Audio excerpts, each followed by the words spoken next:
Both 0-1 in Big 12 Conference play, Texas Tech and Kansas are set to meet in Lawrence Saturday. The Red Raiders 31 fell 4,134 to a ranked Oklahoma State squad in their league opener a week ago after a 30 non-conference slate that included wins over Arizona State and Houston. The Jayhawks 13 opened their season with a win over FCS opponent Southeast Missouri State but were unable to pick up a win against MAC foes Central Michigan or Ohio, and lost 5,634 to West Virginia in their Big 12 opener head into last week's bye. Texas Tech at Kansas kickoff Saturday, October 7th at 12 p.m.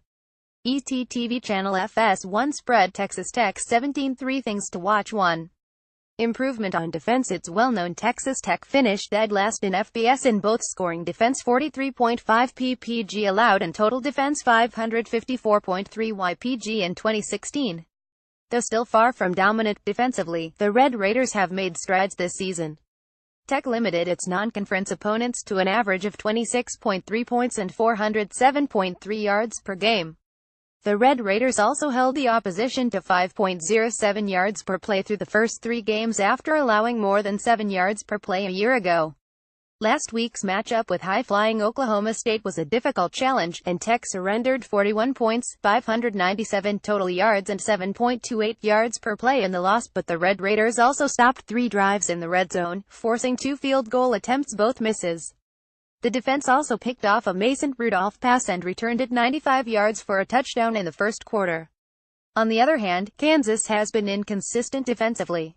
The Jayhawks have allowed a Big 12 worst 482.0 yards per game and 6.54 yards per play, which ranks number 118 and number 120 nationally, respectively. In their last game, the Jayhawks surrendered 630 yards and a whopping 7.74 yards per play to West Virginia, 2. Improvement on offense. The Red Raiders have had one of the most explosive offenses in the country every season since Cliff Kingsbury took over as head coach. In 2016, Tech led the nation in total offense 566.6 ypg and passing offense 463.0 ypg.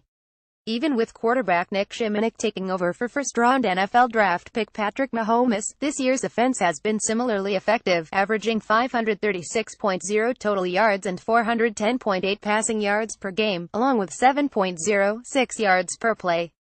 Those numbers are good enough to rank among the top 15 teams in the FBS. Kansas' offense has been much less dynamic in recent years, but the Jayhawks are making progress. KU ranked last in the Big 12 in scoring offense 20.3 ppg, total offense 359.5 ypg and yards per play 4.96 a year ago, but the Jayhawks have been much more effective in 2017. So far they are averaging 32.3 points and 480.5 yards per game, and 6 yards per play. The majority of Kansas' offensive production has come through the air. The Jayhawks threw for at least 323 yards in all 3 non-conference games, and quarterback Peyton Bender ranks 5th in the conference with 1,227 passing yards. Bender has thrown 7 touchdowns, but he has just as many interceptions, more than any other Big 12 quarterback, including at least 1 in every game and multiple picks in 3 of them. But the Jayhawks also have made progress on the ground, especially in the last 2 weeks. After rushing for just 10 yards in his first 2 games combined, sophomore running back Khalil Herbert has exploded for 428 yards and 4 touchdowns over the last 2 games, including 291 yards against West Virginia. The sophomore is averaging a robust 7.6 yards per carry, 3. Pass rush. One of the most impressive aspects of the Texas Tech defense has been its pass rush. Led by Tony Jones and Eli Howard, the Red Raiders have recorded 7 sacks, including at least 1 in each of their 4 games. Odds are Tech will find success again Saturday since the Jayhawks have surrendered 9 sacks already this year.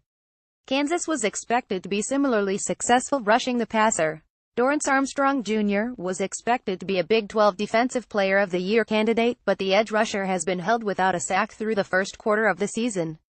Overall, the Jayhawks have recorded just 3 sacks, but Armstrong and company have an opportunity to break through against a pass-heavy offense that has already surrendered 8 sacks.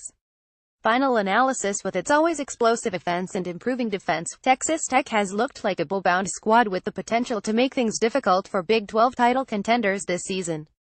Kansas has shown improvement under head coach David Beatty, but the losses to Central Michigan and Ohio were disappointing for a team that hoped to compete for a postseason berth.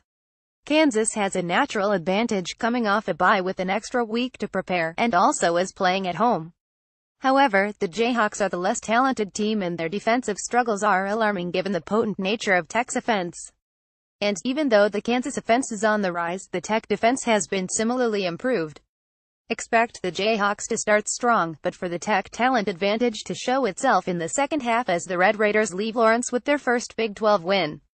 Prediction: Texas Tech 42, Kansas 24. Written by Nicholas Ian Allen, a member of the Athlon Contributor Network.